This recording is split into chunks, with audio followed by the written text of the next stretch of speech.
자, 우선 이제 이 책에 있는 내용들 간단하게 할게요. 일단 챗봇이 언어를 인식을 하려면요. 컴퓨터 자체가 자연어를 그대로 인식할 수가 없어요. 우리가 여태까지 프로그래밍 언어를 배운 이유는 컴퓨터가 자연어를 모르기 때문이거든요. 그래서 우리는 컴퓨터랑 어떻게 소통을 했냐면 내가 있고 컴파일러가 있고요. 그리고 그 컴파일러를 통해서 컴퓨터랑 소통을 했어요. 컴퓨터는 0과 1밖에 모르고 나는 자연어를 쓰니까 이제 내가 이제 프로그래밍 언어, 뭐 C든 C샵이든 그런 프로그래밍 언어를 컴파일러한테 보내면 컴파일러가 그거는 또 이제 얘가 이제 기계어로 번역이 되거든요. 그러니까 컴파일러가 자연어는 모르지만 C랑 C샵은 아는 거예요. 그래가지고 요거를 가지고 C랑 C샵 이런 걸로 뭐 헬로 월드 쓰면은 얘가 이제 그거를 영어로 바꿔서 컴퓨터한테 보내는 거죠. 그래서 우리가 여태까지 그렇게 이제 소통을 해왔는데 그러니까 자연어를 모르니까 그렇게 소통을 해왔는데 여기서 핵심이 되는 거는 결국 이 자연어가 숫자로 바뀐다는 거예요. 그래서 수치화가 돼야지 계산도 할 수 있다는 거죠. 근데 문장을 그냥 있는 그대로 수치화를 하게 되면은 인식률이 떨어질 수밖에 없어요. 그냥 뭐 안녕하세요. 요건 1, 뭐 안녕히 가세요. 2. 이런 식으로 수치화해서 계산을 하게 되면은 인식률도 떨어지고 뭐 사실 언어 자체가 그럼 뭐 안녕하세요가 1이면은 그럼 뭐 이제 안녕, 하 이거는 3이면 뭐 얘네 둘이 뭐 다른 말인가요? 뭐 말이 안 되잖아요. 얘네 둘이 사실 같은 말인데. 어. 그래서 이런 것들을 이런 문제들을 좀 개선하기 위해서 이제 컴퓨터는 보통 언어를 어떻게 인식을 하냐면 토크나이징을 하고 임베딩을 합니다. 그래서 이제 토크나이징 한다는 거는요. 뭐냐면 형태소 단위로 문장을 자르는 거예요. 그러니까 형태소라는 거 이제 문장의 가장 최소한의 단위죠.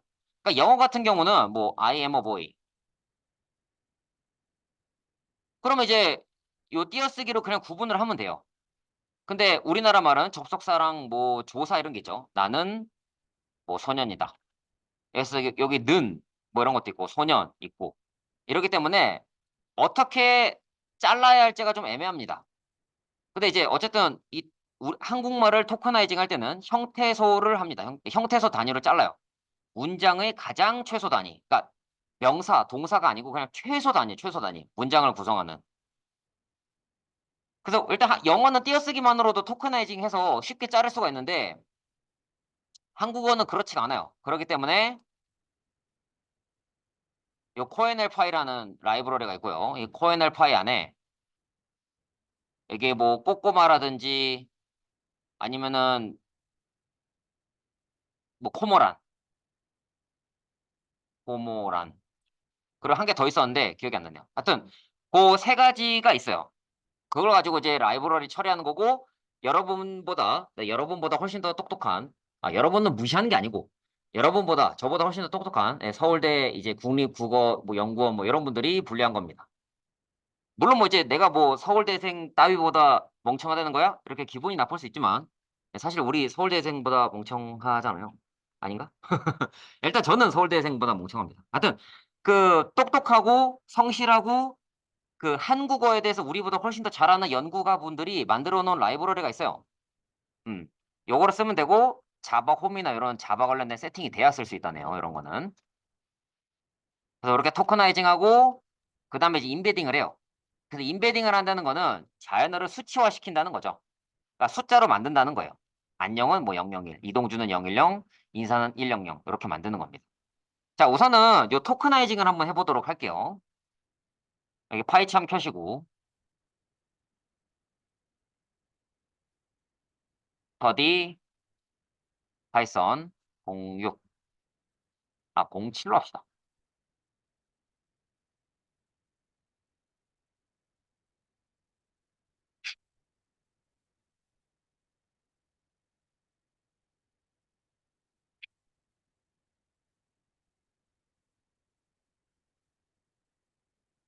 여기 07로 해서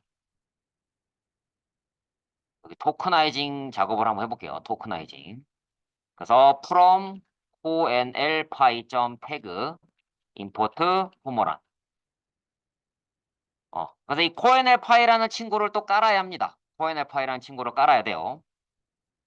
그래서 저는 이제 이 터미널에서 깔겠습니다. pip install onl pi. 근데 이게 설치가 좀 잘 안 되거나 아니면 설치가 됐다 한들 실행이 좀 잘 안 되거나 계속 빨간 줄이 뜨거나 할 수 있거든요. 그럼 이제 자바 관련된 문제일 수도 있습니다. 일단 지금 요 밑에 설치하고 있죠. 설치하고 있는데 일단 코드를 한번 적어볼게요. 그래서 K는 포모란 이제 생성자 이용해서 객체 만들었고요. 그래서 텍스트 원은 아버지가 방에 들어갑니다. 적고 뭐 프린트해서 k.morphs 그래서 텍스트 원 뭐 프린트 k.knowns 텍스트 원 이렇게 해서 컨트롤 쉬프트 F10 해서 실행해 보세요. 얘는 형태소들을 형태소 단위로 잘라서 출력하는 거고요. 얘는 명사들만 잘라서 출력하는 거예요. 그래서 이제 아버지가 방에 들어갑니다. 요 문장을 이 k.morphs 하면은 이렇게 이제 뭐야 아버지가 방에 들어갑니다. 이렇게 자르고요. 얘는 아버지 방 명사 이렇게 자를 수 있죠. 근데 만약에 똑같은 문장을 아버지 가방에 들어갑니다라고 해서 어 만약 아버지 가방에 들어갑니다라고 해서 이제 실행하게 되면은 또 다르게 나오겠죠.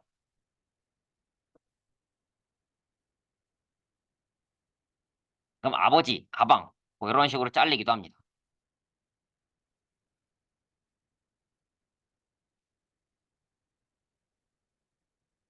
그래서 이 한국어를 가지고 이제 뭐 명사, 뭐 동사 아니면은 뭐 접속사 등등등 그렇게 이제 형태소 단위로 잘라주는 거는 morphs. 명사만 뽑아오고 싶다. nouns. 이 morphs, nouns는 뭐 제가 지어낸 게 아니고 이 코엔엘파이에 있는 겁니다. 그래서 콧모란 말고도 꼬꼬마라든지 OKT인가? 하여튼 뭐 그런 여러 가지가 있는데 이제 이 책에서는 콧모란을 기준으로 하더라고요. 그리고 제가 이제 여러분께 공유드린 그 챗봇 소스들도 코모란을 기준으로 되어 있습니다.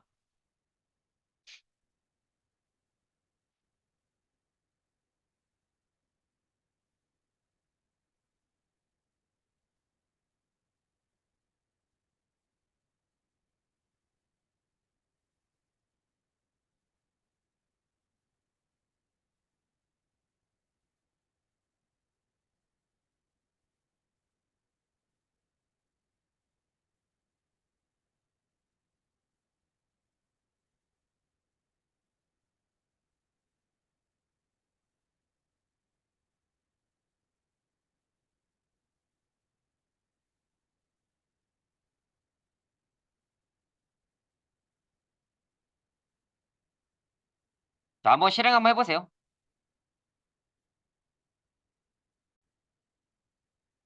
자, 그래서 이제 그럼 이제 그 토크나이징 한 걸 가지고 인베딩을 하는데, 인베딩을 하는 방식은 두 가지가 있습니다. 원핫 인코딩이라는 방식이 있고요.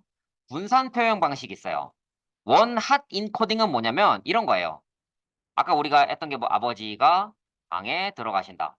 그래서 이제 아버지, 방 이렇게 두 개의 명사가 나왔습니다. 그러면 이제 아버지는 01, 방은 10. 뭐 이런 식으로 이제 이름을 붙이는 거예요. 그래서 원하시기 때문에 하나만 1이고요. 나머지는 다 0이에요. 그래서 이게 좀 그 규모가 작은 데서는 뭐 그럭저럭 잘 동작을 하는데 단어가 10,000개, 100,000개, 1,000,000개가 되면요.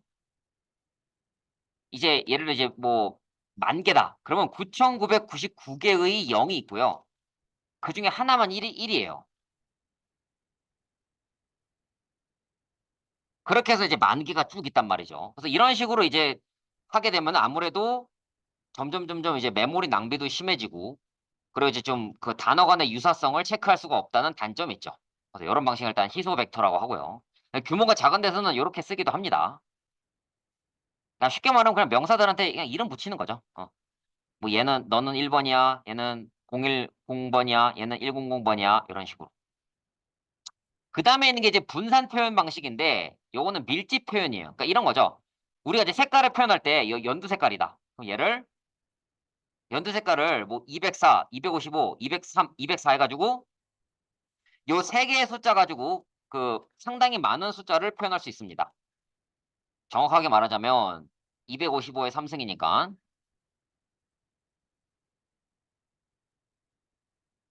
10만, 100만, 1000만 1600만 개 이상의 숫자를 요 세 칸으로 다 표현을 할 수가 있어요. 근데 만약에 원핫 인코딩으로 숫자를 표현해야 된다? 이런 식으로 표현하는 수밖에 없는 거예요. 그래서 이렇게 하게 되면 숫자 5개밖에 표현 못하고 만약에 그 1600만 개를 표현한다. 그러면은 이 0 자체가 1600만 개가 넘게 있어야 되는 거예요. 그래서 분산 표현이 있고 원핫 인코딩 방식이 있는데 요런 이제 이게 희소 벡터, 희소 표현이라고 하고요. 그래서 이런 방식은 규모가 작은 데서 쓰이고 규모가 조금이라도 커졌다. 그러면 분산 표현 방식을 씁니다. 그래서 대표적으로 인베딩을 하는 방법 중에 하나가 워드 투 백이라는 건데 워드 투 백 이거를 쓰게 되면은 뭐 이제 이렇게 됩니다. 예를 들자면 뭐 CR라는 단어는 0.7 어쩌고 저쩌고 정확하게 말하면 이게 아니고 뭐 이런 거죠. 뭐 사랑이라는 단어가 있다. 그러면은 뭐 0. 어쩌고 저쩌고 뭐 1. 어쩌고 저쩌고 뭐 2. 어쩌고 저쩌고 이렇게 해가지고 이게 한 200차원 정도 돼요. 뭐 그런 식으로 이제 요 200차원, 그러니까 200개의 숫자 가지고 다 표현을 하더라고요. 그래서 이제 어떤 하나의 단어를 이렇게 그 공간의 좌표처럼 표현을 하는 거죠. 공간의 좌표처럼 표현을 하는 거예요. 참고로 지금 요거는 뭐냐면요. 그 네이버 영화 리뷰 텍스트들, 네이버 그 영화 리뷰 텍스트들 있거든요. 그거를 가지고 와서 학습을 시켜가지고 뭐 일요일이라는 단어의 뭐 값은 얼마, 안성기라는 단어의 값은 얼마, 그렇게 그 값들에 대해서 이제 숫자를 매겨요. 그러니까 이제 토크나이징하고 인베딩을 한 거죠. 그렇게 인베딩을 해서 뭐 일요일이라는 단어랑 월요일이라는 단어의 유사성은 0.69, 그러니까 69%다. 뭐 대기업이랑 삼성이란 단어는 55% 일치한다. 그러니까 서로 연관성이 있다 그 소리죠. 뭐 근데 이제 뭐 그 히어로랑 삼성은 연관성이 없다. 그런 식으로 될 수 있는 거고. 그리고 이제 안성기라는 이 단어랑 유사성 있는 단어는 뭐 시야, 정려원, 지진이, 김정화, 한석규 다 배우들이죠. 그리고 만약에 시리즈라는 단어랑 유사성이 높은 거 갖고 오라 그러면은 캐리비안 해적, 이제 뭐 엑스맨, 반지의 제왕 이런 것들이 나오는 거고요. 그 책이나 이 그 책 저자의 깃허브에 가보면은 이 워드 투 백도 실습해 볼 수 있거든요. 그래서 여러분들이랑 실습을 해보면 되는데 지금 하지 않는 이유는 그 책이 2020년도쯤인가 나왔다 보니까 이게 뭐 버전이 좀 안 맞나 봐요. 그래서 뭐 책 있는 거 그대로 하면 안 되고 뭐 이것저것 뭐 옛날 버전 깔아야 되고 이래가지고 좀 복잡해집니다. 그래서 해보지는 않고 그냥 이런 게 있다 설명만 하고 넘어가겠습니다. 그래서 이제 텍스트 간의 유사도를 비교하는 방식이 인공신경망을 이용하는 거는 워드2백. 그러니까 이 워드2백 같은 경우는 뭐 토커나이징하고 그리고 인베딩하고 인공신경망 쓰고. 선생님 그러면은 이 워드2백은 어떻게 인베딩 하나요? 뭐 이것들은 그냥 010, 001 이렇게 인베딩 하는데 얘는 어떻게 인베딩 하나요? 저도 모르겠어요. 다만 이제 인공신경망을 활용해서 인베딩을 한다고 알고 있어요. 근데 그거 말고 이제 통계적인 방법으로 하는 게 N그램 방식입니다. N그램 방식. 요 N그램 방식은 뭐냐면 이런 겁니다. 이렇게 이제 문장이 있어요. 1661년 6월 뉴턴은 선생님의 제안으로 트리니티에 입학하였다. 요거랑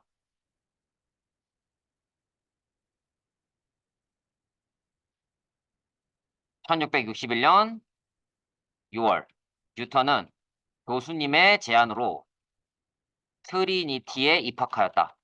자, 이 문장을 이제 통계적으로 비교한다. 그러면은 이거를 뭐 단어 하나씩 하나씩 비교할지 아니면 단어를 이렇게 두 개씩 묶어서 비교할지 그렇게 해서 이런 식으로 이제 그 비교를 하는 거를 통계적 방식이라고 하고 이렇게 나눈 요 묶음을 그램이라고 합니다. 그램. 그래서 뭐 단어를 하나씩 비교한다. 유니그램. 두 개씩 비교한다. 뭐 2그램. 뭐 세 개씩 비교한다. 3그램. 이런 식으로 비교하는 거죠. 그래서 지금 조금 잘 안 보일 것 같긴 한데.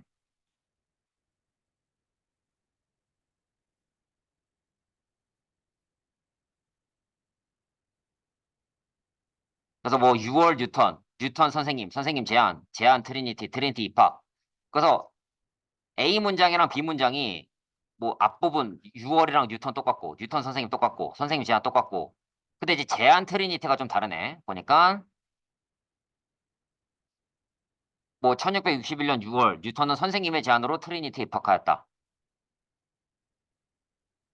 근데 이제 만약에 뭐 여기서는 제안 트리니티인데 여기서는 뭐 학교라고 했다.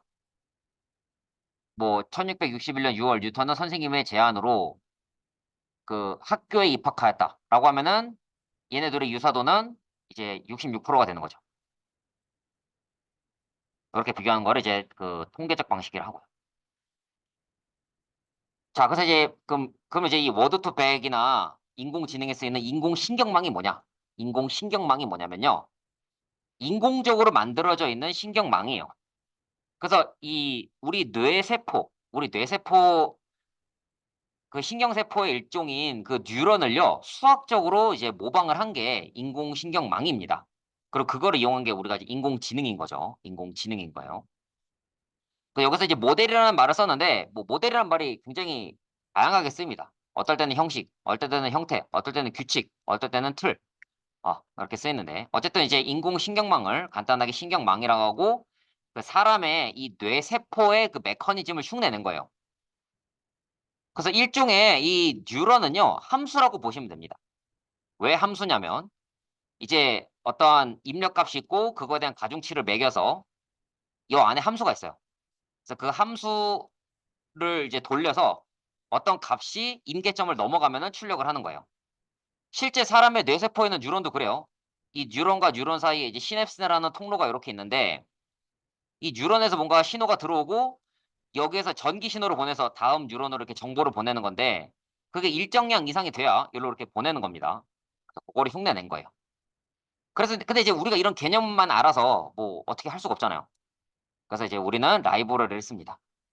그래서 이제 텐서플로우랑 케라스를 많이 들어보셨을 텐데, 이 케라스를 통해서 텐서플로우를 좀 더 쉽게 쓰는 거고요. 이 텐서플로우를 통해서 우리는 이 신경망을 다룰 수 있게 된 거예요.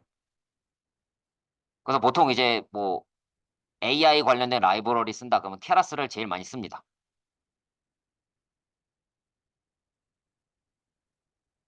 자, 그래서 AI를 하다 보면은 뭔가 학습을 시킨다라는 말을 많이 들을 거예요. 학습을 시킨다는 말을 굉장히 많이 들을 텐데, 그 학습을 시킨다는 말이 뭐냐면 이런 거예요.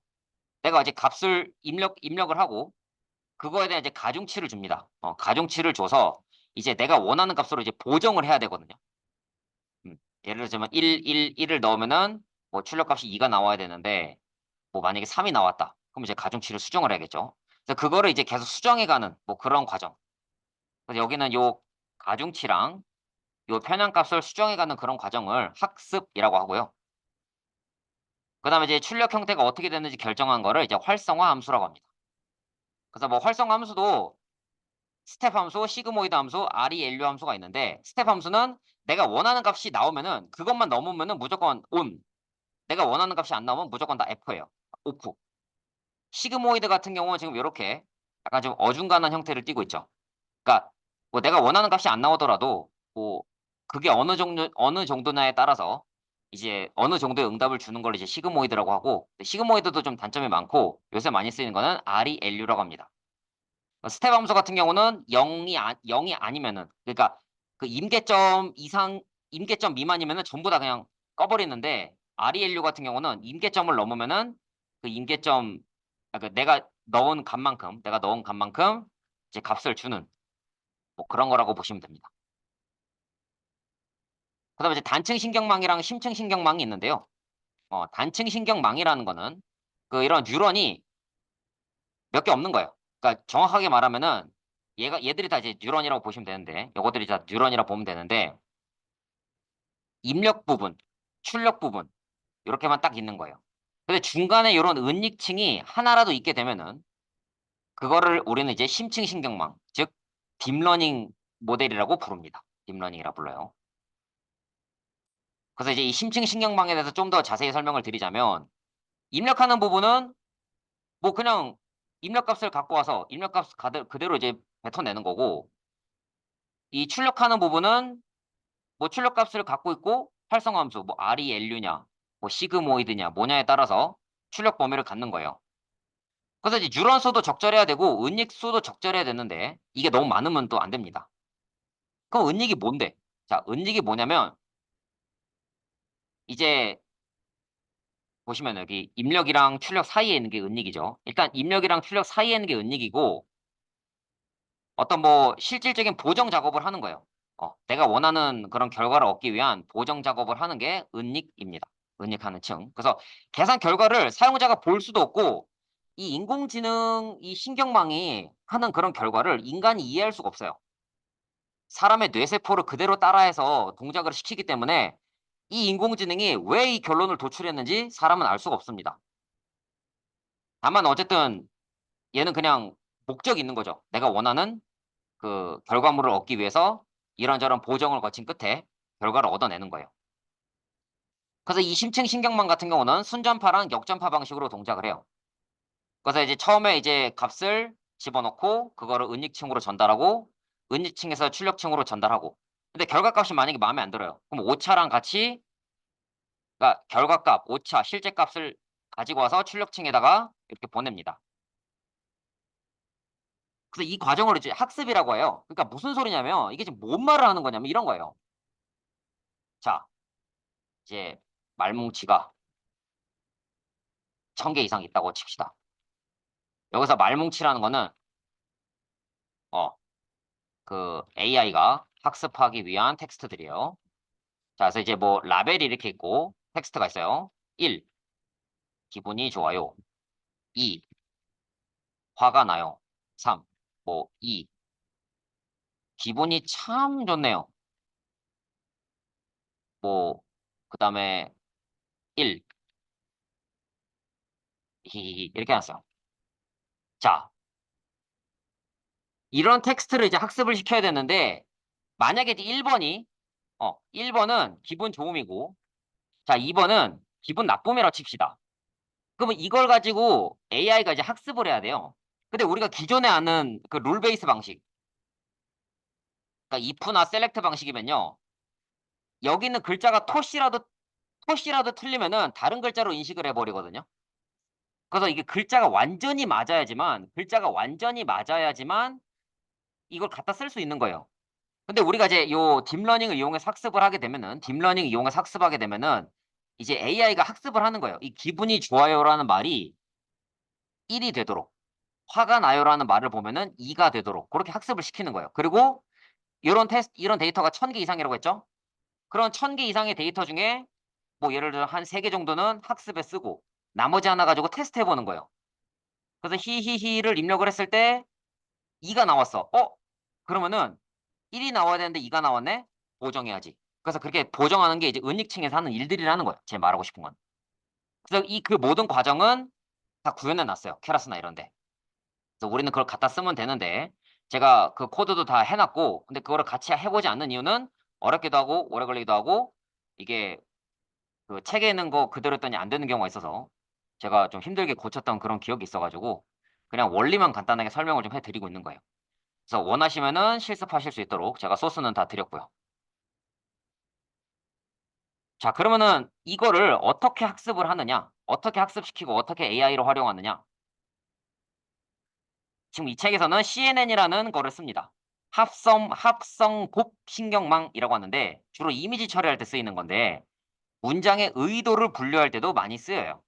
그러니까 제가 아까 말했던 뭐 이 문장은 기분이 좋은 문장, 얘는 기분이 나쁜 문장 그런 거 분류할 때 많이 쓰입니다. 그럼 합성 곱이라는 게 뭐냐? 합성 곱이라는 건 쉽게 말하면 이런 거예요. 뭔가 데이터가 굉장히 커요. 데이터가 굉장히 큰데 이 데이터의 특징을 이렇게 줄일 수가 있는 거예요. 그러니까 딱 이 데이터의 전체적인 특징을 요약해 주는 거라고 보시면 돼요. 그렇게 요약을 해서 그렇게 이제 요약을 하는 작업이라고 보면 되고요. 그래서 그 결과를 줄이거나 주요 특징을 추출하는 과정을 또 이제 풀링이라고 합니다. 풀링. 그래서 이제 CNN을 활용해서 그 문장의 의도를 한번 분류를 해볼게요. 일단 뭐 3박 4일 놀러 가고 싶다. 자, 이런 문장이 있어요. 그러면은 우선은 토크나이징을 합니다. 토크나이징해서 3박 4일 놀러 가고 싶다를 3박 4일 놀러 가고 싶다. 이렇게 자르고 얘들을 각각 인베딩을 해요. 그러니까 숫자로 바꾼다고 수치화해요.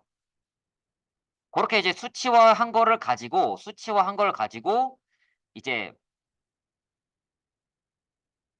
분류를 해내는 거죠.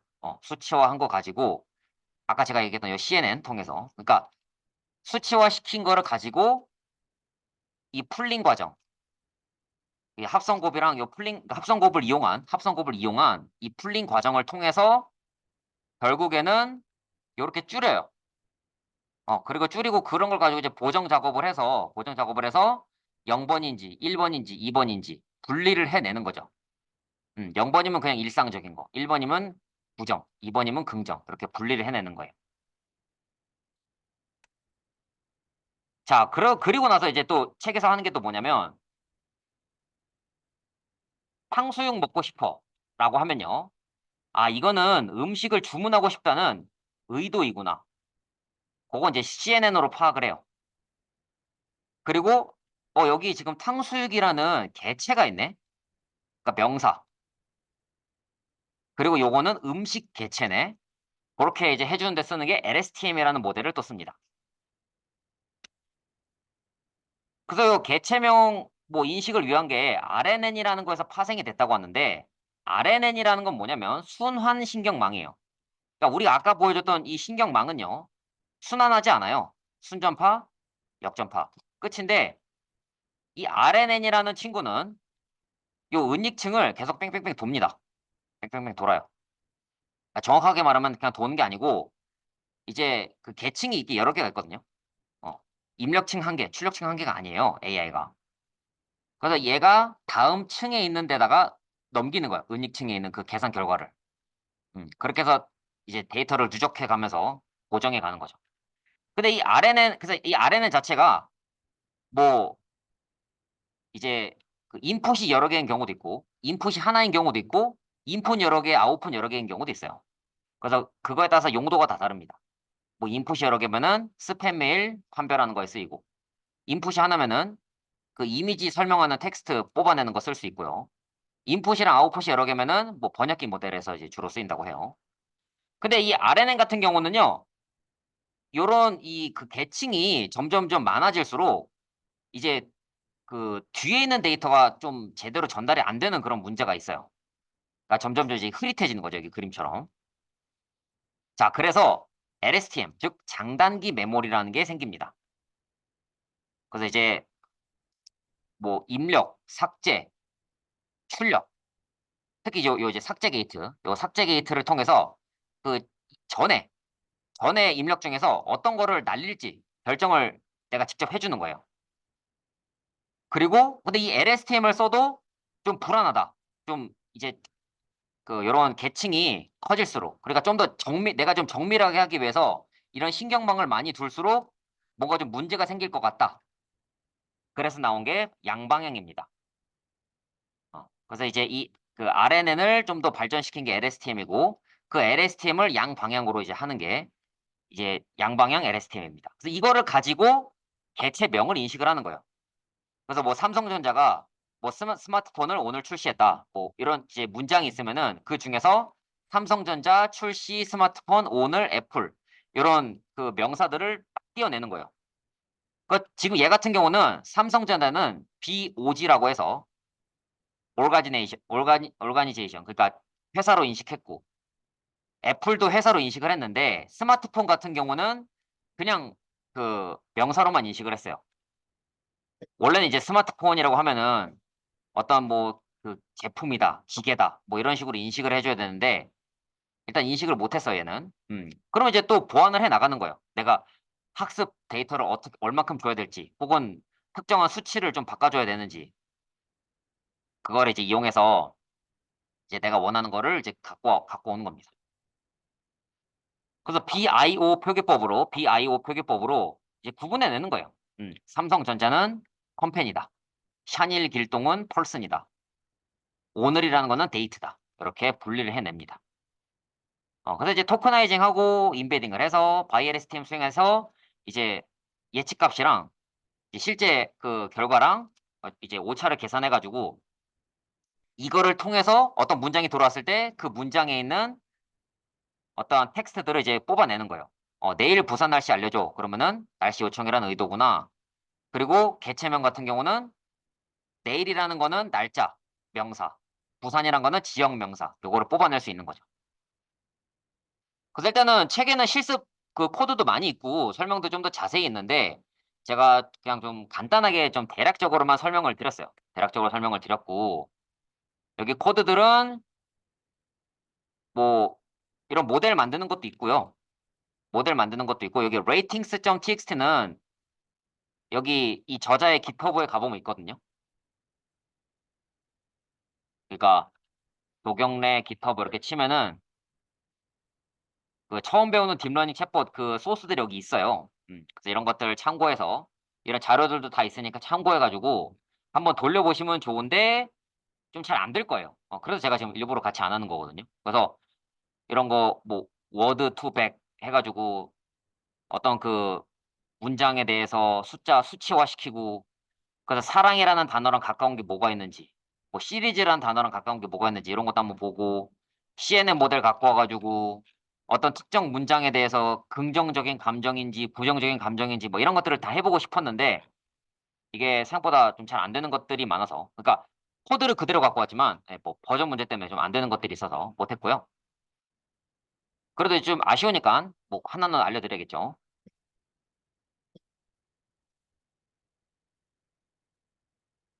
그래서 학습을 어떻게 시키느냐? 학습을 어떻게 시키느냐?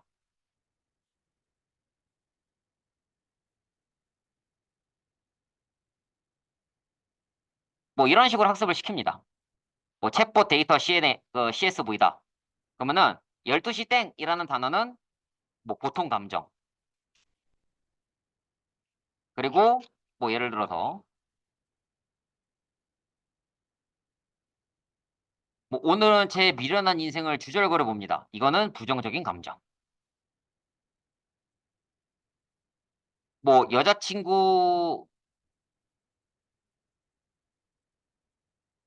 여자친구가 예쁜데 착하기까지 해.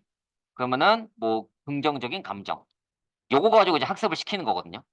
그러니까 여러분들이 지금 쓰고 있는 챗 GPT보다 조금 더 옛날 방식이라 보면 돼요. 그러니까 챗 GPT나 이런 최신 AI는 이런 식으로 학습을 하지 않아요. 그냥 엄청나게 많은 데이터를 줘놓고서 네가 알아서 분류해. 실제 사람의 뇌세포처럼 실제 사람의 뇌세포처럼 인공신경망 구성해가지고 문장 대따 많이 줘놓고서 네가 알아서 번역해. 해가지고 이제 번역도 하고 해석도 하는 거거든요. 그러니까 정말로 많은 그 언어 데이터가 들어가 있는 거예요. 그래서 챗GPT 권장사항이 그거잖아. 영어로 물어보세요. 왜냐? 영어로는 또 엄청나게 많은 데이터가 들어가 있고 영어는 이렇게 토커나이징하고 인베딩하는 게 쉬우니까. 근데 한국어나 뭐 다른 그 나라 사람의 모국어로 하게 되면은 언어 데이터가 빈약하기 때문에 데이터도 빈약할 수밖에 없는 거고.